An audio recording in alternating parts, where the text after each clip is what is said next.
ketika menafsirkan hadis qala Rasulullah sallallahu alaihi wasallam la taqumus saah hatta talhaqu qabailu min ummati bil musyrikin wa hatta ta'budu qabailu min ummati al authan. Ini hadis sahih rawahu Abu Dawud. Tidak akan terjadi kiamat hingga kelompok-kelompok dari umatku mengikuti ahlus syirik. Tidak akan terjadi kiamat hingga kelompok-kelompok dari umatku menyembah berhala al-authan.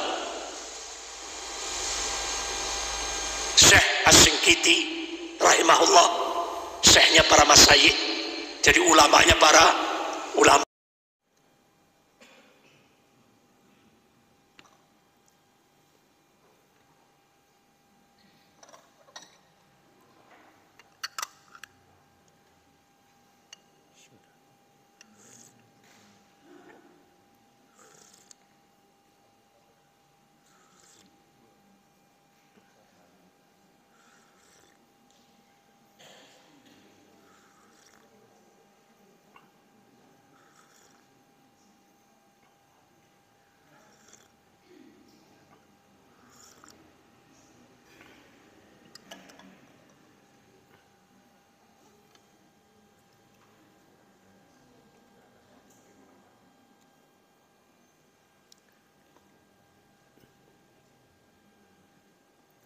Assalamualaikum warahmatullahi wabarakatuh. Innal hamdalillah nahmaduhu wa nasta'inuhu wa nastaghfiruh wa na'udzu billahi min shururi anfusina wa min sayyiati a'malina. May yahdihillahu fala mudilla lahu wa may yudlil fala hadiya lahu.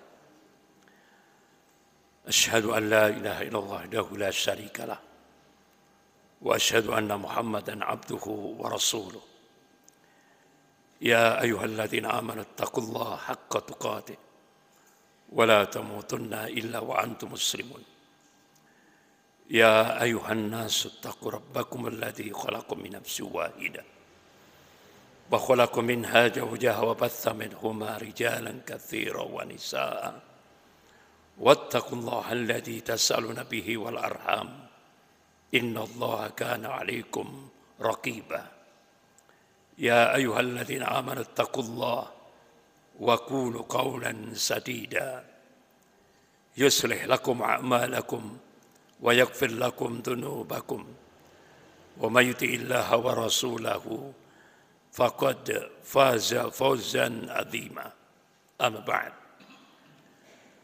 فإن أصدق الحديث كتاب الله وخير الهدي هدي محمد صلى الله عليه وسلم وشر الأمور محدثاتها وكل محدثة بدعة وكل بدعة ضلالة وكل ضلالة في النار. Ma'asyiral muslimin jamaah subuh rahimakumullah. Ada satu doa yang terus kita panjatkan setiap tahiyat akhir. Selesai baca sholawat kepada Nabi, kita disunahkan baca doa, Allahumma inni a'udzubika min adzabi jahannam wa min adzabil qabri wa min fitnatil mahya wal mamat wa min syarri fitnatil masihid Dajjal. Ya Allah, aku berlindung kepada Engkau ya Allah dari azab jahannam. Aku berlindung kepada Engkau ya Allah dari azab kubur. Dan aku berlindung kepada Engkau ya Allah dari fitnah pada saat kami hidup dan pada saat kami mati. Dan aku berlindung kepada Engkau ya Allah dari fitnah Al-Masihid Dajjal. Bapak-bapak, ibu-ibu yang dirahmati Allah, Al-Masihid Dajjal yang hakiki yang sesungguhnya masih belum muncul. Dikabarkan oleh Rasulullah SAW, bisa kita lihat dalam kitab Sahih Muslim bab Al-Fitan wa Asyaratus Sa'ah. Al-Masih Dajjal akan Allah munculkan di Asbahan. Kalau kita buka Google Map, itu kota Isfahan, Iran. Rasulullah mengabarkan di belakang Al-Masih Dajjal itu ada 70.000 orang-orang Yahudi memakai at-toyalisah, jubah kebanggaan. Kira-kira tanda-tanda itu sekarang sudah mulai muncul apa belum? Ternyata sudah. Duta Besar Amerika untuk Iran menulis sebuah buku, judulnya Mission to Iran. Jadi ternyata di kota Isfahan, Iran, itu sudah ada kurang lebih 80.000 orang Yahudi. Jadi tanda-tanda itu sudah mulai muncul.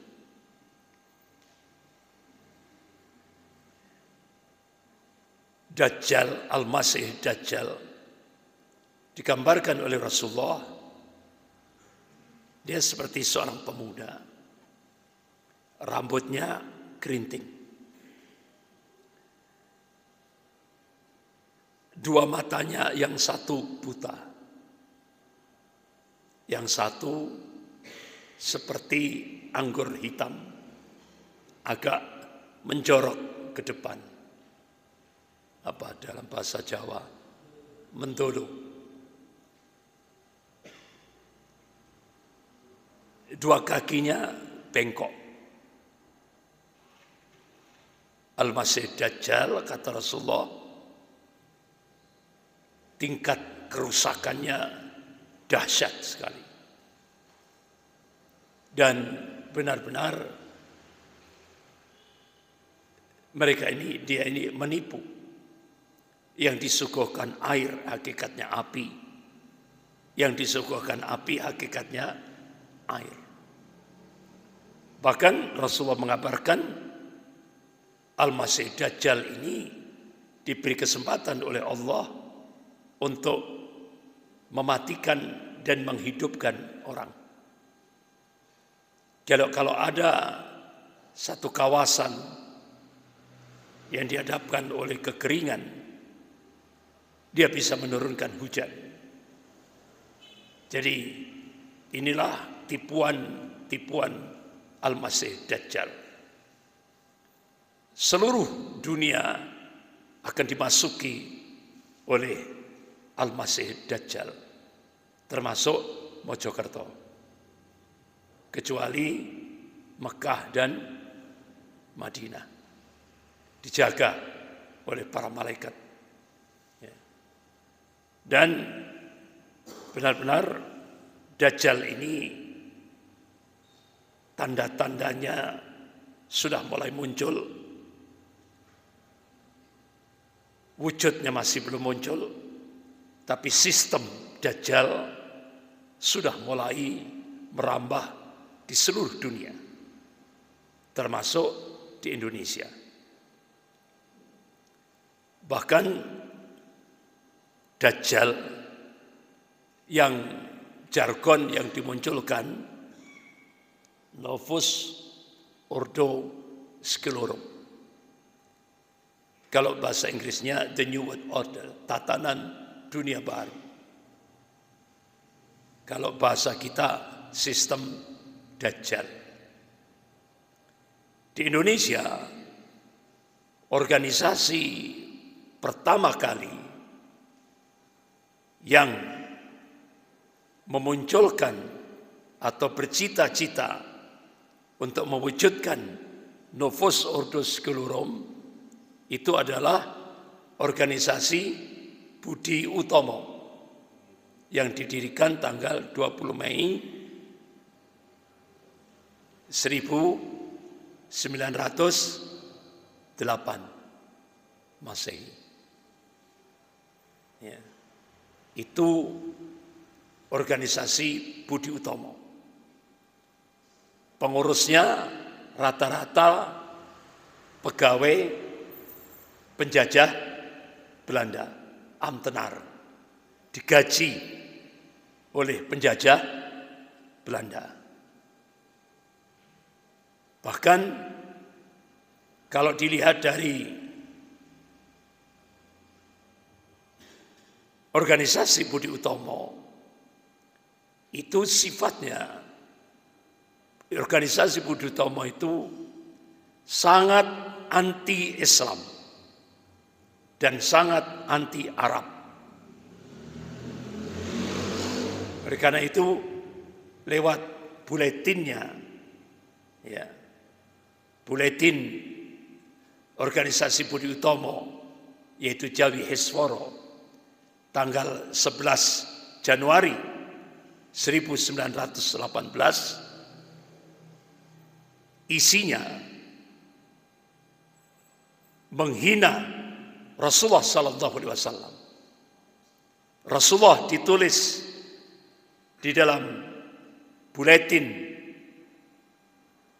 yaitu Jawi Hisworo. Rasulullah dituduh pezina dan pemabuk.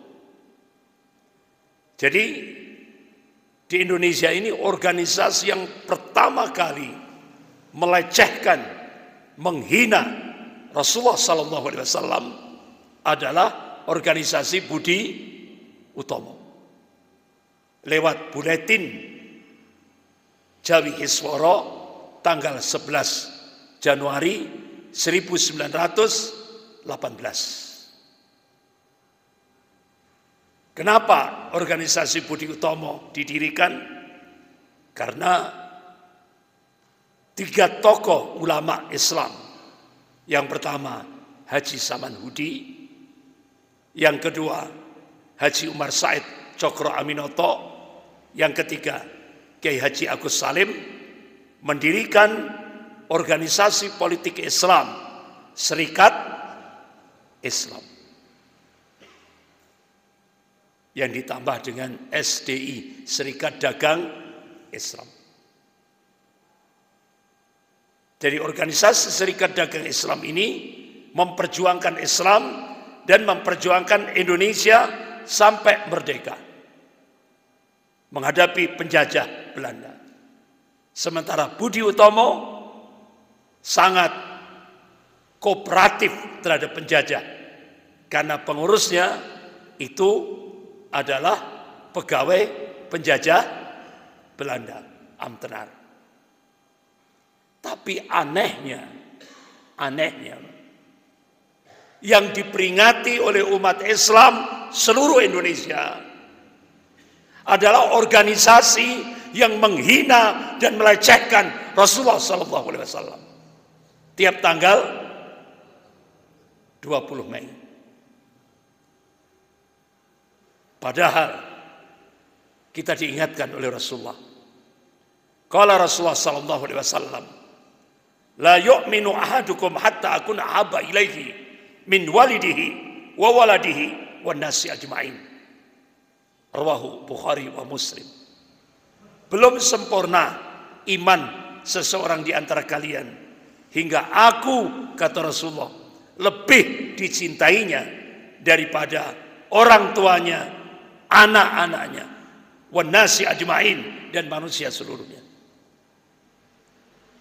Berarti habis ini tanggal 20 Mei tunjukkan bahwa kita sebagai seorang muslim barok, berlepas diri, menolak peringatan Budi Utomo. Siap? Siap? Kalau kita lebih cinta kepada Rasulullah SAW. Sampai akhirnya Haji Umar Said Cokro Aminoto membentuk laskar Kanjeng Rasulullah SAW untuk melakukan perlawanan terhadap organisasi Budi Utomo. Sampai akhirnya organisasi Budi Utomo bubar tahun 1935. Bubar.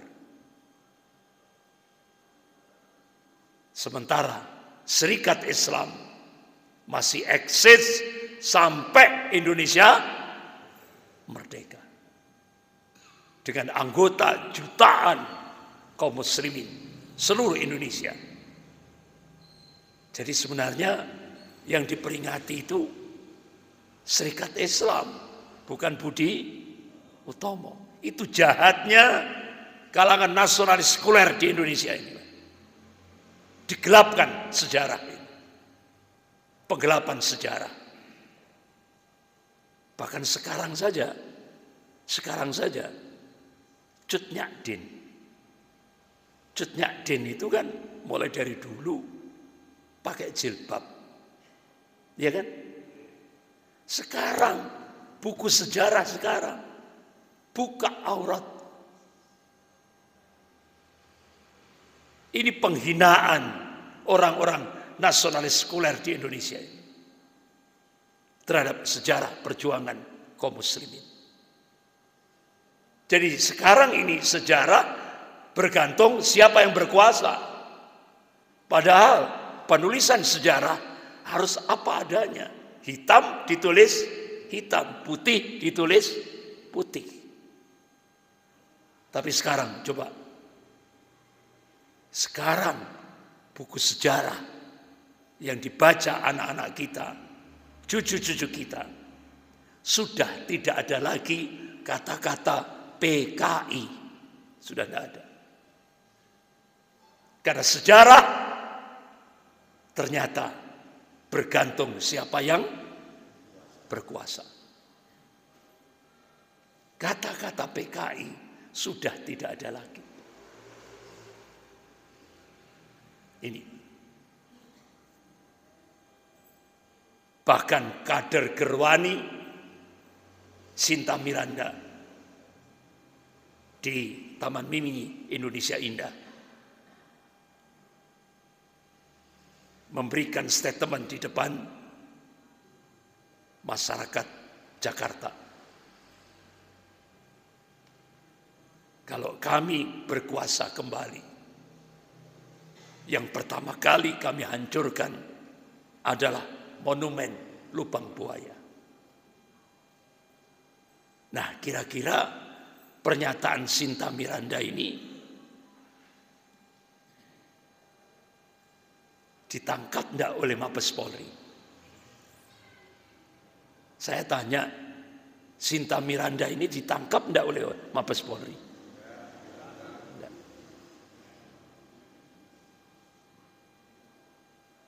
Bahkan Dr. Ripka Ciptaning yang bikin buku Aku Bangga Jadi Anak PKI, bikin buku lagi Anak PKI, jadi masuk ke parlemen, jadi ketua Komisi 9 DPR RI.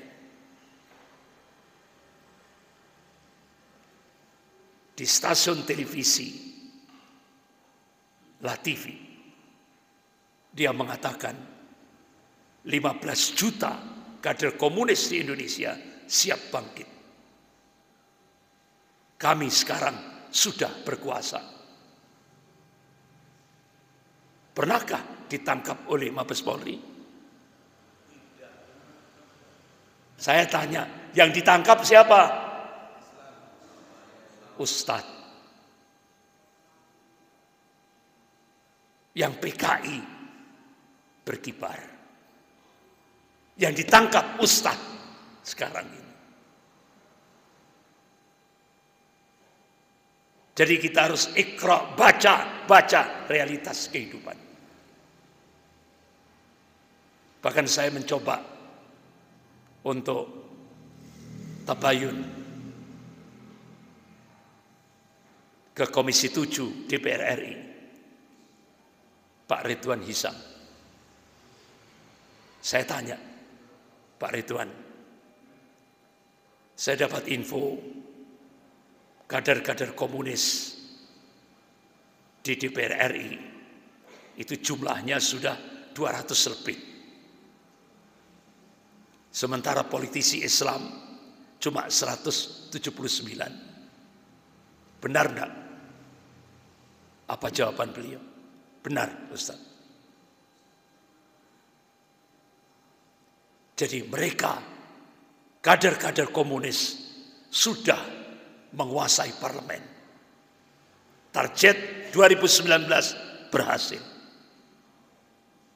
Dampak daripada umat Islam Indonesia buta politik. Ini. Bahkan Jenderal Aditya Warmantoha di Masjid Al-Azhar, Jakarta Selatan. Sekarang ini kader-kader komunis yang jadi bupati, wali kota, gubernur sudah banyak. Bahkan kader Gerwani jadi staf menteri 2 periode sudah terjadi. Ini. Jadi umat Islam harus bangkit. Iqra, baca realitas ini. Yang sangat-sangat memprihatinkan hasil riset dosen UI.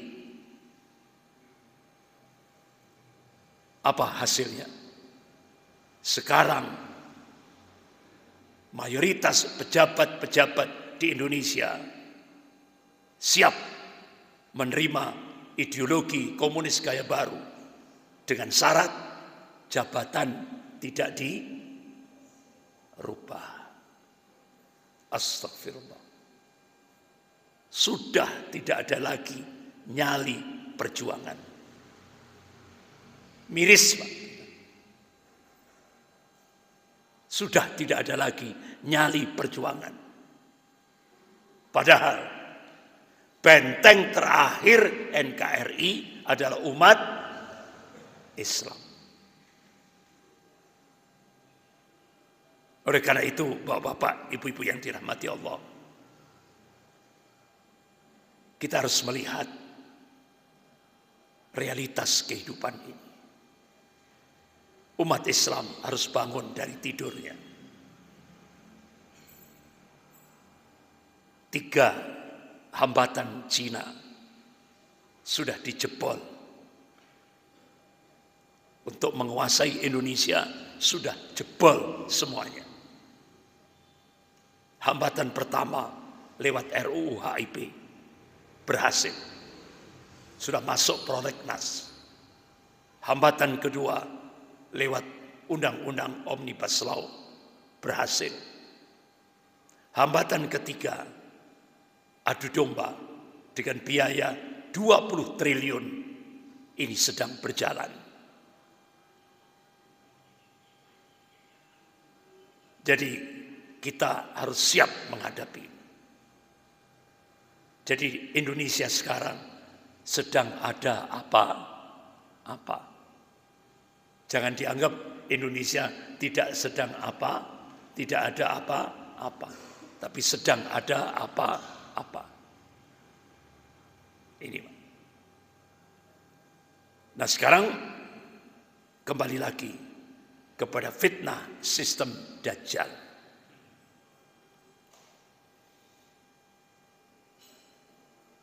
Apa tujuan gerakan Freemasonry Zionis Yahudi secara umum, lebih khusus di Indonesia? Jadi Yahudi masuk ke Indonesia tahun 1602 Masehi. Buktinya apa? Kuburan orang-orang Yahudi yang paling tua seluruh dunia bukan di Israel, bukan di Paris, bukan di New York, bukan di Australia, bukan di London, tapi kuburan orang Yahudi yang paling tua seluruh dunia ada di Jalan Tanah Abang 1, nomor 1, Jakarta Pusat. Yang di depannya disebut Museum Prasasti. Jadi kalau Bapak Ibu masuk ke kuburan Yahudi itu, kanan kirinya ada marmer, ditandatangani peresmian kuburan itu tanggal 16 Juli 1600 sekian. Ada yang sudah lahir. Itu di Jalan Tanah Abang 1, nomor 1, Jakarta Pusat. Kalau kita masuk, belok kanan, itu ada kuburan dengan ornamen yang sangat indah. Ornamen-ornamennya bagus sekali, seni. Itu kuburannya Jenderal Kohler, komandan pasukan penjajah Belanda, orang Yahudi dari Ordo Kabbalah. Saya menemukan di mana dia ditembak oleh Mujahidin Aceh Darussalam. Jadi ketika saya terbang ke Aceh di Masjid Baitur Rahman Aceh Darussalam, di sana ada pelang tempat ditembaknya Jenderal Kohler oleh Mujahidin Aceh Darussalam. Dikuburkan di Jalan Tanah Abang 1, nomor 1, Jakarta Pusat. Kemudian belok ke kiri, itu kuburannya rapi sekali. Tapi tidak ada nama, tempat tanggal lahir. Yang ada cuma simbol tulang sama tengkorak. Kurang lebih sekitar 15 kuburan. Saya buka literatur, ternyata ini adalah organisasi rahasia. Namanya Skull and Bone. Jadi sebuah organisasi Yahudi yang cukup rahasia untuk mendidik pemimpin-pemimpin Amerika. Calon-calon pemimpin Amerika. Saya buka di situ, ternyata salah satu di antaranya adalah George Bush. Makanya mereka ini dididik di Skull and Bone, itu haus darah. Makanya mulai dari George Bush, itu yang dijadikan sasaran adalah Afghanistan. Kaum muslimin Afghanistan. Dilanjutkan putranya George W. Bush, Irak. Haus darah mereka. Siapapun pemimpin Amerika pasti dididik di Ordo Skull and Bone. Jadi dia haus darah kaum muslimin.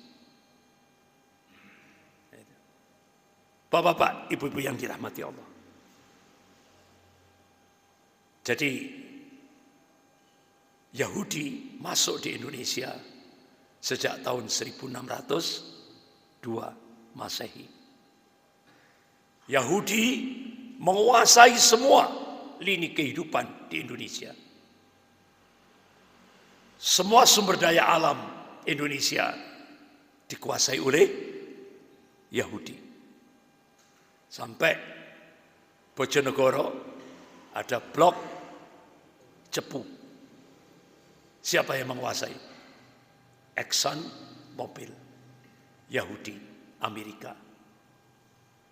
Bahkan di Indonesia ini ada tambang emas terbesar di atas Freeport. Ada tambang emas terbesar di atas Freeport. Lebih besar lagi. Yaitu di kawasan Halmahera. Sudah dikuasai Yahudi Cina. Lewat Luhut Binsar Panjaitan. Sementara Freeport dikuasai oleh Yahudi Amerika. Newmont, semua sumber daya alam seluruh Indonesia dikuasai Yahudi.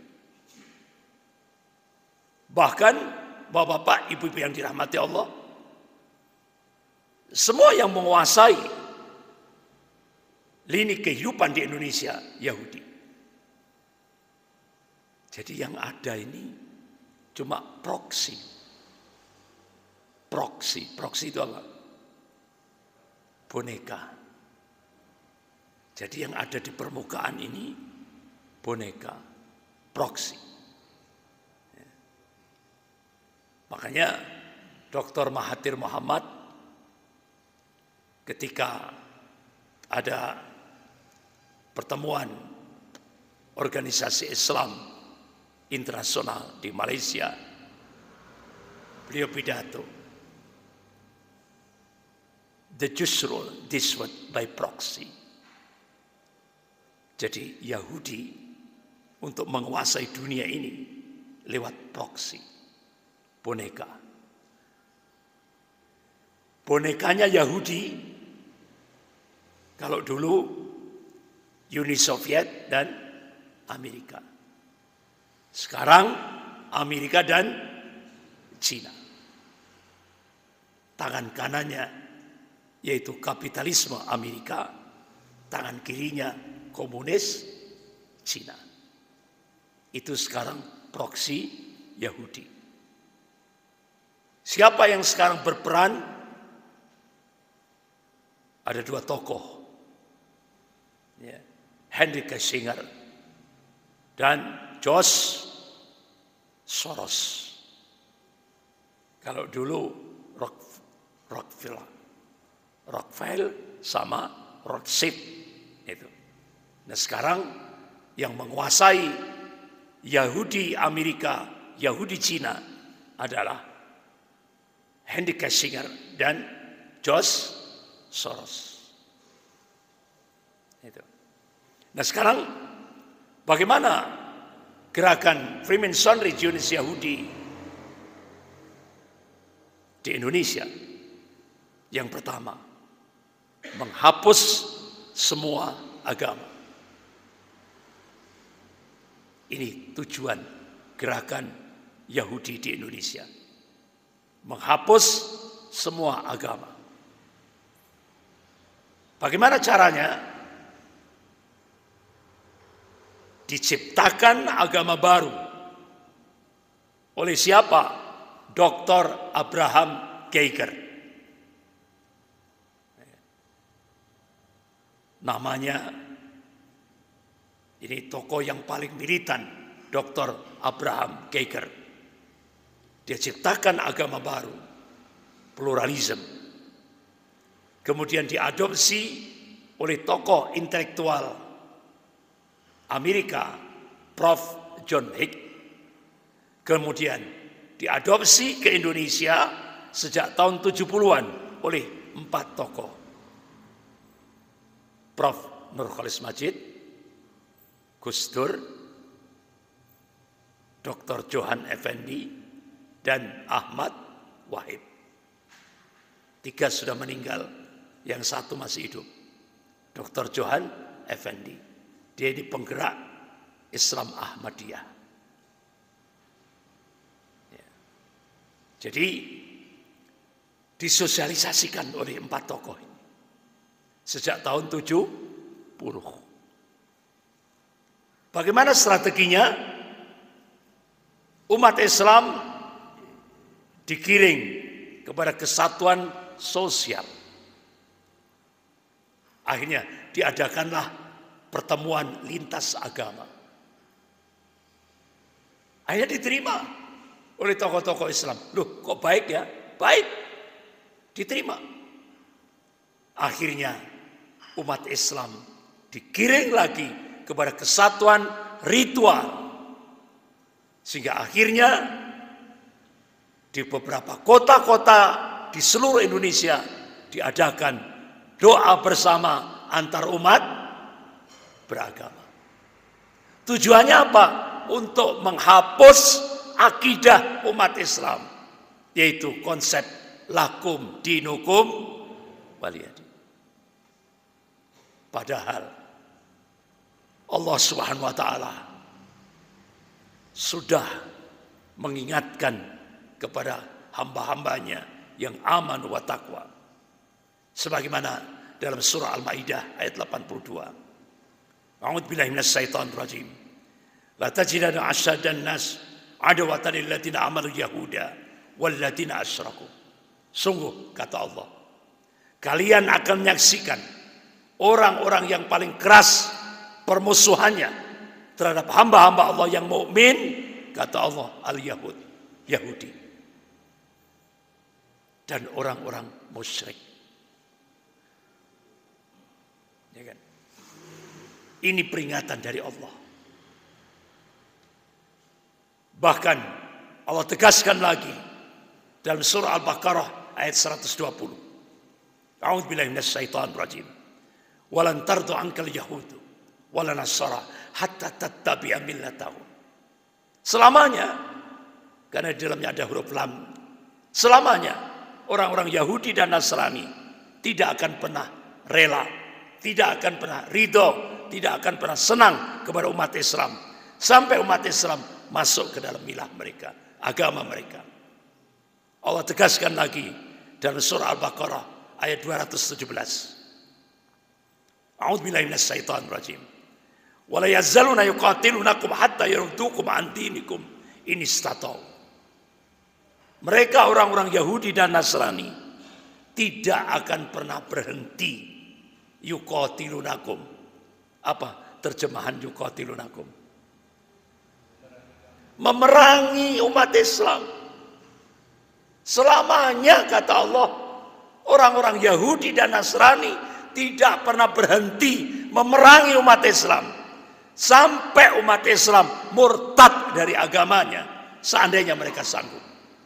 Ini kata Allah dalam surah Al-Baqarah ayat 218. Bahkan Rasulullah menegaskan, qala Rasulullah sallallahu alaihi wasallam, la tattabi'ana sunnana man kana qablakum sibran bi sibrin wa tira'an bi tira'in hatta la takhalu juhra dabbin tabi'tumum qulna ya Rasulullah al-yahud wan nasara qala faman. Sungguh kalian akan mengikuti jejak-jejak orang-orang sebelum kalian, setahap demi setahap, sejengkal demi sejengkal, sejengkal demi sejengkal, ya. Sampai orang lain masuk lubang biawak kamu ngikut. Jadi hadis ini bukan justifikasi, bukan pembenaran. Jadi hadis ini warning, peringatan. Jangan sampai umat Islam tasabbuh, niru-niru. Makanya Syekhul Islam Ibnu Taimiyah rahimahullah, beliau mengambil satu khulasah kesimpulan. Tasabbuh bil kuffar, niru-niru adat istiadat kebudayaan orang kafir dilarang secara global di dalam Islam. Tapi yang kita saksikan kehidupan kaum muslimin tidak hanya tasabbuh bil kuffar, tapi ittiba'ul kuffar. Astagfirullah. Ini Pak. Sampai akhirnya Menteri Agama kita mendukung proyek Freemasonry Zionis Yahudi. Menteri Agama kita yang baru, Pak Yakut, memberikan dukungan. terhadap agama baru. Pluralisme agama. Semua agama sama. Astagfirullah. Padahal jumhur ulama Ahlus Sunnah seluruh dunia sepakat. Tidak ada ikhtilaf. Kalau kita menerima pluralisme agama, itu masuk nawakidul Islam. Batal syahadat kita. Gugur iman kita. Sekarang justru didukung oleh Menteri Agama. Astagfirullah. Kakaknya pro Yahudi, adiknya pro Yahudi.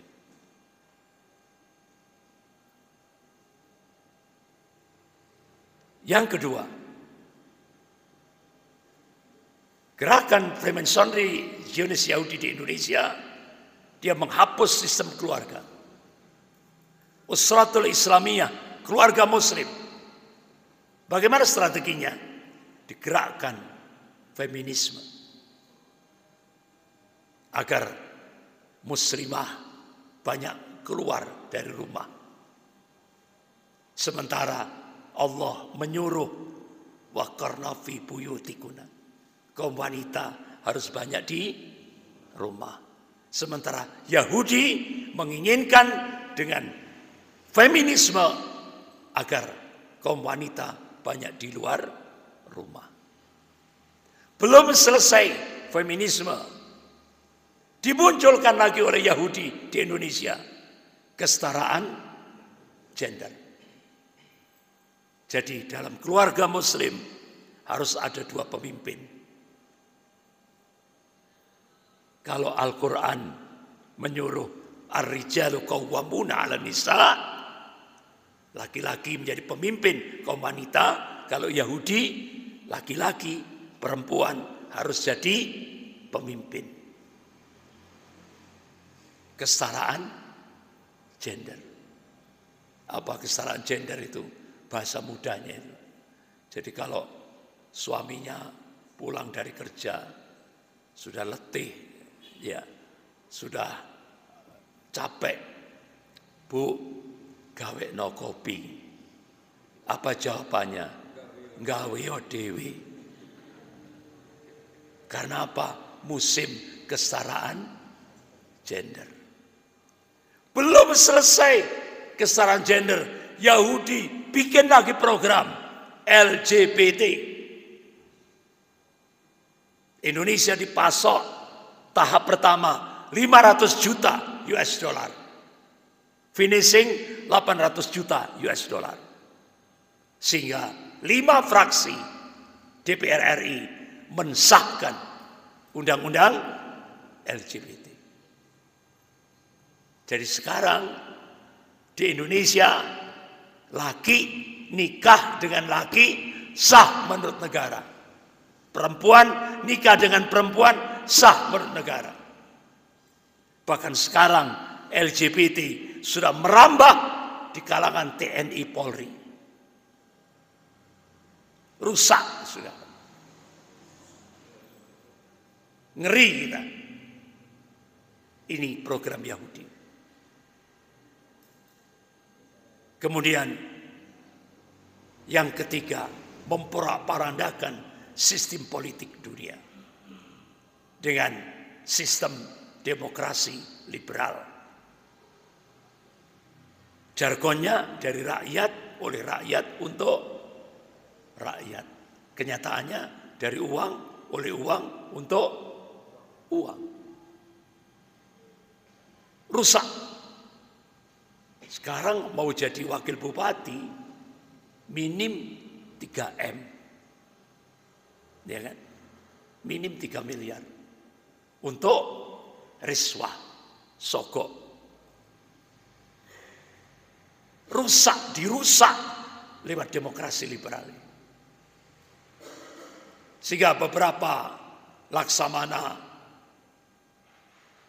Slamet Subianto, mantan Kasal, Jenderal Slamet Subianto, mantan Kasal, dengan demokrasi liberal ini, sistem politik di Indonesia rusak. Bahkan Jenderal Tiasno dari Angkatan Darat juga seperti itu. Bahkan Mendagri Pak Tito, ya kan? Pak Tito juga mengatakan rusaknya Indonesia karena demokrasi liberal. Padahal nafas bangsa Indonesia musyawarah untuk mencapai mufakat. Ini hilang. Dihilangkan dari sistem politik di Indonesia. Jadi padahal kalau saya buat matrik, Pak, saya buat matrik di Indonesia, di dunia ini kan ada 3 ideologi. Kapitalisme, ideologinya sekuler, sistem politiknya demokrasi liberal. Kemudian komunis, ideologi sosialisme komunis, ideologinya ateis, anti Tuhan. Sistem politiknya demokrasi terpimpin. Kemudian Islam, ideologinya tauhid, ya kan? Sistem politiknya musyawarah untuk mencapai mufakat. Tapi kenyataannya kita ini Islam, tapi yang kita pakai demokrasi liberal. Jadi kita ini beragama isyrik, Islam bercampur syirik. Benar, Pak? Astagfirullah. Syekh Asy-Syinkiti rahimahullah ketika menafsirkan hadis qala Rasulullah sallallahu alaihi wasallam la taqumus saah hatta talhaqu qabailu min ummati bil musyrikin wa hatta ta'budu qabailu min ummati al authan. Ini hadis sahih rawahu Abu Dawud. Tidak akan terjadi kiamat hingga kelompok-kelompok dari umatku mengikuti ahlus syirik. Tidak akan terjadi kiamat hingga kelompok-kelompok dari umatku menyembah berhala al-authan. Syekh Asy-Syinkiti rahimahullah, syekhnya para masyayikh, jadi ulamanya para ulama, menafsirkan hadis ini. Ini yang dimaksud adalah syirkul luhuq bil musyrikin, syirkul qusur wa dustur.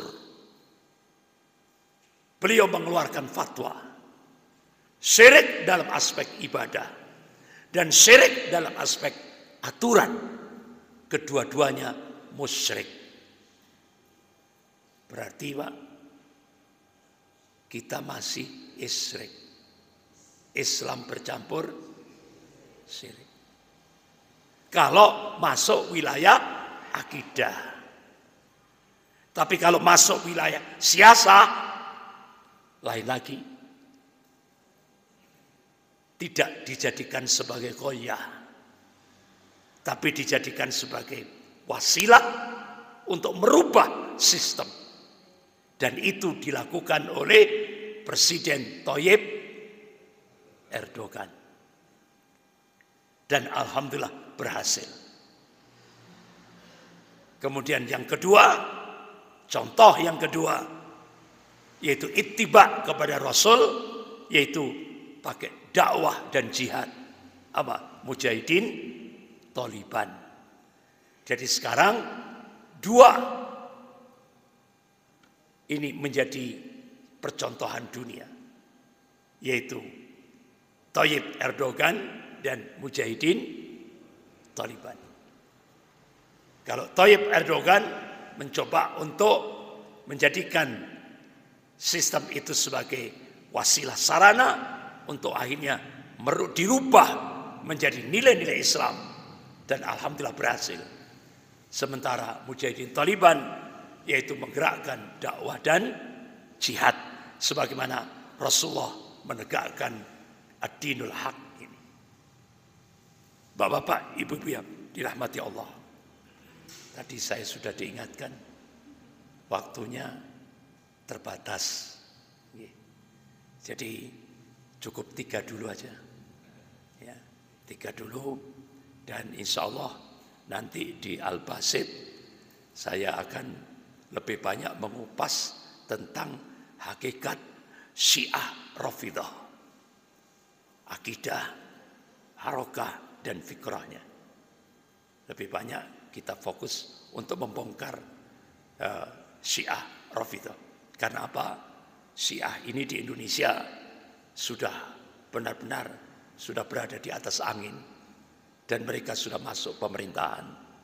Umat Islam harus merespon. Insya Allah nanti di Al-Basit. Ya. Saya kira gitu. Lebih kurangnya saya mohon maaf. Astaghfirullahaladzim. Subhanakallahumma wa bihamdik.